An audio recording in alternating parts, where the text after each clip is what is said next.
The book of Joshua, chapter 10. The sun stands still. Now Adoni-Zedek, king of Jerusalem, heard that Joshua had taken Ai and totally destroyed it, doing to Ai and its king as he had done to Jericho and its king, and that the people of Gibeon had made a treaty of peace with Israel and had become their allies. He and his people were very much alarmed at this because Gibeon was an important city, like one of the royal cities. It was larger than Ai, and all its men were good fighters.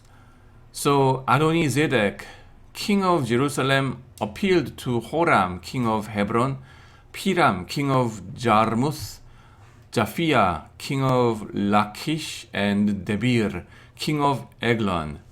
Come up and help me attack Gibeon, he said, because it has made peace with Joshua and the Israelites. Then the 5 kings of the Amorites, the kings of Jerusalem, Hebron, Jarmuth, Lachish, and Eglon, joined forces. They moved up with all their troops and took up positions against Gibeon and attacked it.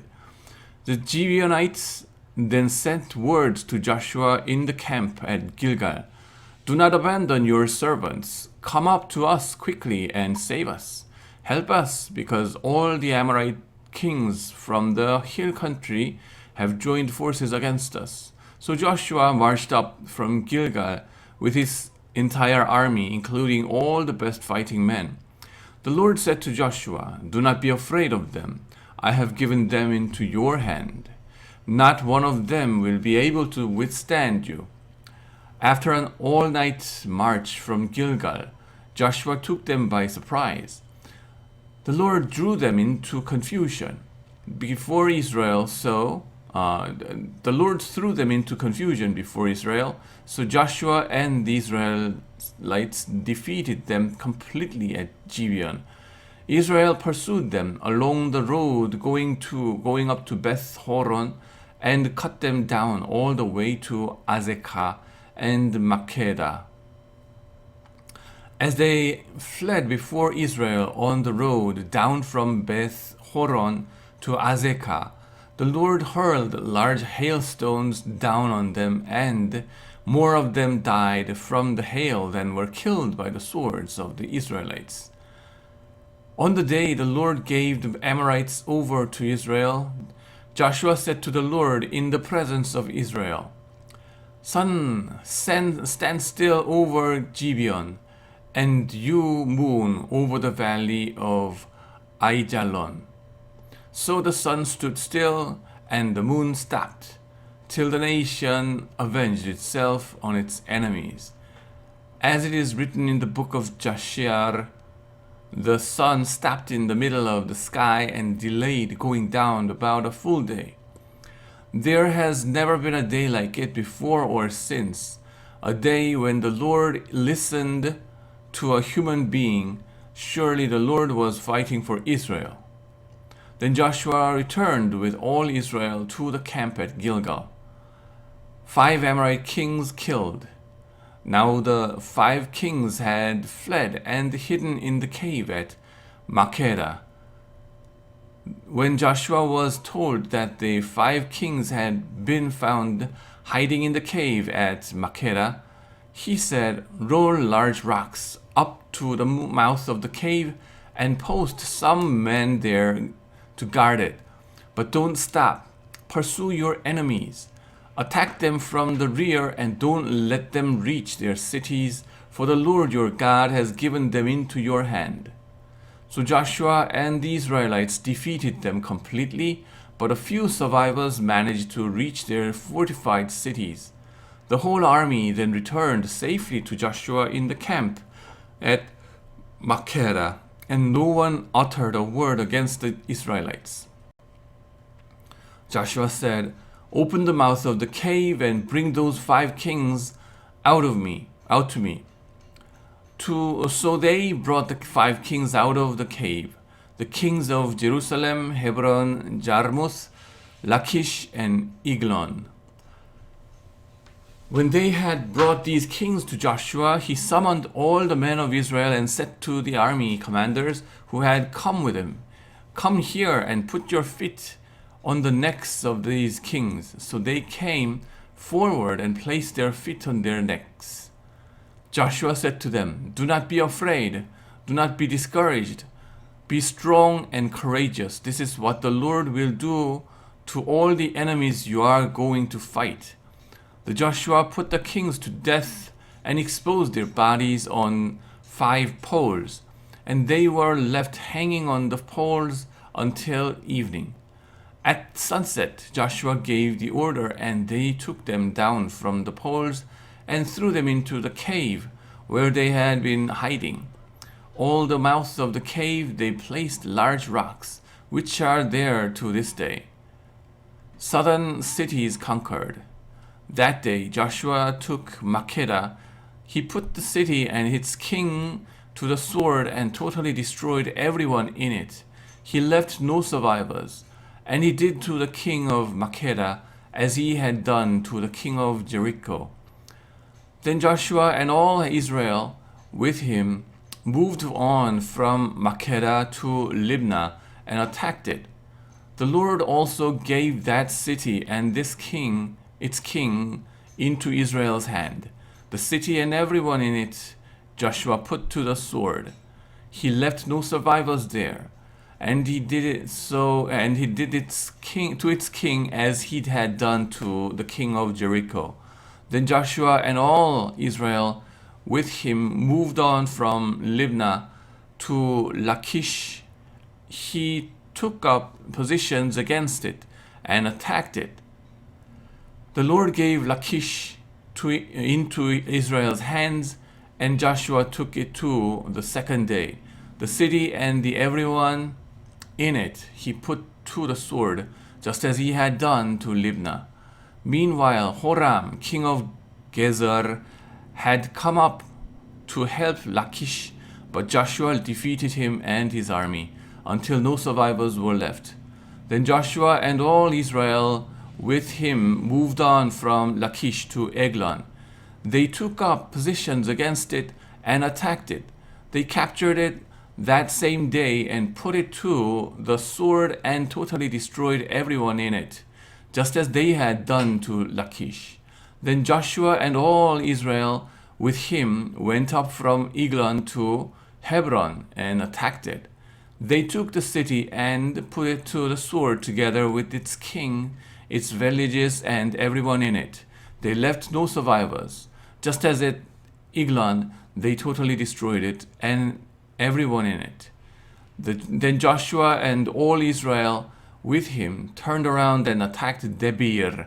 They took the city, its king, and its villages, and put them to the sword. Everyone in it they totally destroyed.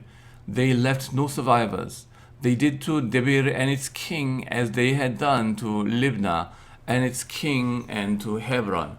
So Joshua subdued the whole region, including the hill country, the Negev, the western foothills, and the mountain slopes, together with all their kings. He left no survivors. He totally destroyed all who breathed, just as the Lord, the God of Israel, had commanded. Joshua subdued them from Kadesh Barnea to Gaza, and from the whole region of Goshen to Gibeon. All these kings and their lands Joshua conquered in one campaign, because the Lord, the God of Israel, fought for Israel. Then Joshua returned with all Israel to the camp at Gilgal. Chapter 11. Northern kings defeated. When Jabin, king of Hazor, heard of this, he sent word to Joshua, king of Madon, to the kings of Shimron and Akshaph, and to the northern kings who were in the mountains, in the Arabah, south of Kinnereth, in the western foothills, and in Naphon Dor on the west, to the Canaanites in the east and west, to the Amorites, Hittites, Perizzites, and Jebusites in the hill country, and to the Hivites below Hermon in the region of Mizpah. They came out with all their troops and a large number of horses and chariots, a huge army as numerous as the sands on the seashore.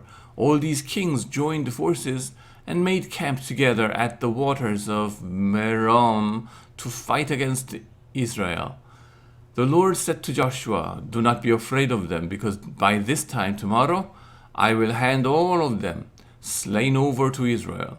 You are to hamstring their horses and burn their chariots." So Joshua and his whole army came against them suddenly at the waters of Merom and attacked them, and the Lord gave them into the hand of Israel. They defeated them and pursued them all the way to Greater Sidon, to Misrephoth Maim, and to the valley of Mizpah on the east, until no survivors were left. Joshua did to them as the Lord had directed. He hamstrung their horses and burned their chariots. At the time, Joshua turned back and captured Hazor and put its king to the sword. Hazor had been the head of all these kingdoms. Everyone in it they put to the sword. They totally destroyed them, not sparing anyone that breathed, and he burned Hazor itself. Joshua took all these royal cities and their kings and put them to the sword. He totally destroyed them as Moses, the servant of the Lord, had commanded. Yet Israel did not burn any of the cities built on their mounds, except Hazor, which Joshua burned. The Israelites carried off for themselves all the plunder and livestock of these cities, but all the people they put to the sword until they completely destroyed them, not sparing anyone that breathed. As the Lord commanded his servant Moses, so Moses commanded Joshua, and Joshua did it. He left nothing undone of all that the Lord commanded Moses. So Joshua took this entire land, the hill country, all the Negev, the whole region of Goshen, the western foothills, the Arabah, and the mountains of Israel with their foothills. From Mount Halak, which rises towards Seir, to Baal Gad in the valley of Lebanon, below Mount Hermon. He captured all the kings and put them to death. Joshua waged war against all these kings for a long time. Except for the Hivites living in Gibeon, not one city made a treaty of peace with the Israelites, who took them all in battle. For it was the Lord himself who hardened their hearts to wage war against Israel, so that he might destroy them totally, exterminating them without mercy, as the Lord had commanded Moses. At that time Joshua went and destroyed the Anakites from the hill country, from Hebron, Debir, and Anab, from all the hill country of Judah, and from all hill country of Israel. Joshua totally destroyed them and their towns. No Anakites were left in Israelite territory, only in Gaza, Gath, and Ashdod did any survive. So Joshua took the entire land, just as the Lord had directed Moses, and he gave it as an inheritance to Israel according to their tribal divisions. Then the land had rest from war.